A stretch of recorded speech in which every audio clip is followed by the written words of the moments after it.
بسم الله الرحمن الرحيم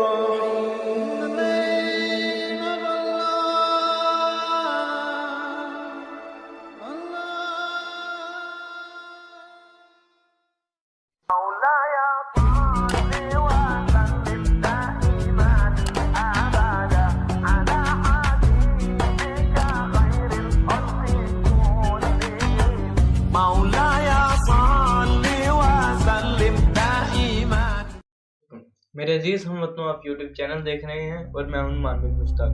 سب تعریفیں میرے سونے رب کی جو دونوں جہانوں کا مالک ہے اور ہم نے اسی کی طرف لوٹ کر جانا. میرا آج کا موضوع ہے صبر پر شکر.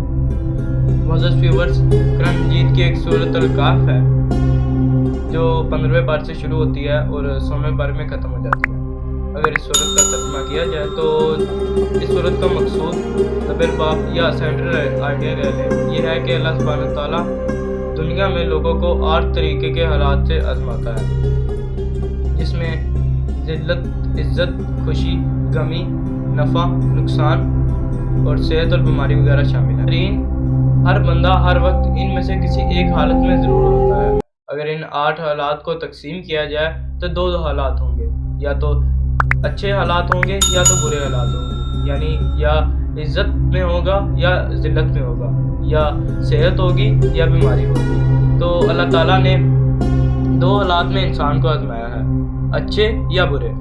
اگر انسان اچھے حالات میں شکر کرتا ہے یا نہیں اور برے حالات میں صبر کرتا ہے یا نہیں. تو اسی لحاظ سے 2 پیپرز بنائے گئے، ایک شکر کا اور ایک صبر کا. انسان اگر شکر کے پیپر میں پاس ہو جائے یا اچھے حالات میں شکر کرے تو وہ شکر کے پیپر میں پاس ہوگا، اور اگر اچھے حالات میں ناشکری کرے تو وہ فیل ہوگا. اور اسی لحاظ سے صبر کے پیپر میں اگر وہ برے حالات میں بے صبری کا مظاہرہ کرے تو وہ فیل ہوگا، اور برے حالات میں صبر کرے تو وہ پاس ہوگا.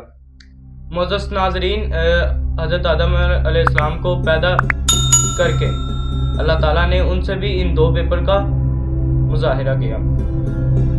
اللہ تعالیٰ نے ان سے شکر اور صبر دونوں پیپرز لیے، اور حضرت آدم علیہ السلام نے جنت کی نعمتوں کی صورت میں شکر کا پیپر تو پاس کیا، لیکن صبر کی صورت میں درخت کے پھل کا پیپر فیل ہو گیا، کیونکہ شیطان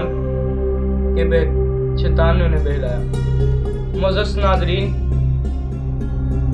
سورہ کہف میں 5 طرح کے واقعات ہیں جن میں حضرت آدم علیہ السلام کا واقعہ شامل ہے. یہ اس صورت کا قلب ہے.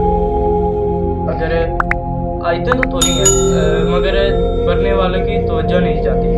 آدم علیہ السلام سے پہلے بھی 2 عام الناس کے واقعات ہیں. یہ ایک اصحاب کہف کا واقعہ تھا اور دوسرا 2 باغوں والے شخص کا. اصحاب کہف یہ نوجوان تھے، ان سے صبر کا پیپر لیا گیا جن میں یہ پاس ہوئے اور مقبول بندوں میں شامل ہو گئے، اور دوسری طرف 2 باغوں والے شخص سے پیپر لیا گیا جن میں ان کو مال و دولت دی گئی، اس کو مال و دولت دی گئی اور اس نے ناشکری کی اور وہ فیل ہو گیا.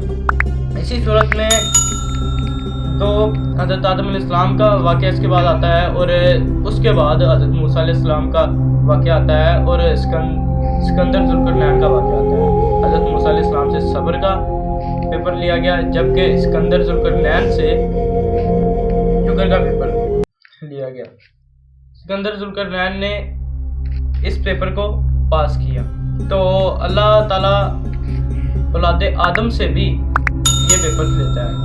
ناظرین، آخر میں یہ کہنا چاہوں گا کہ افسوس جو وقت شکر کا ہوتا ہے ہم اس میں ناشکری کرتے ہیں، اور جو وقت صبر کا ہوتا ہے ہم اس میں بے صبری کا مظاہرہ کرتے ہیں. ہماری ناکامی کی اصل وجہ ہی یہی ہے. اگر ہم شکر کے وقت شکر کریں اور صبر کے وقت صبر کریں تو اسی میں ہی ہماری کامیابی ہے، اور صبر کے وقت صبر کرنے والے ہی فلاح پاتے ہیں. شکر الحمدللہ. اگلی ویڈیو تک ناظرین آپ سے اجازت کا طلبگار ہوں. اپنا خیال رکھیں اور اپنے ارد گرد